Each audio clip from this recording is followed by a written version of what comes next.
Joe Beermaster here. We got a 2015 GMC Terrain. I'm going to show you how to take the tail light out to change a bulb if you have to. First thing you have to do is open the deck lid hatch. And if you look here, there's these two plugs. We want to get them plugs off. Use a screwdriver or anything to get these off.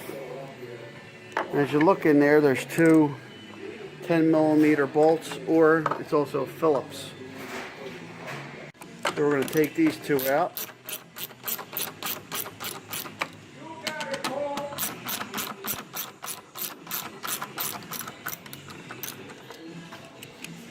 Now we got both bolts out. We're going to wiggle it, see if it comes out, but there's usually a clip on this side that holds it in. So come around here, hold that.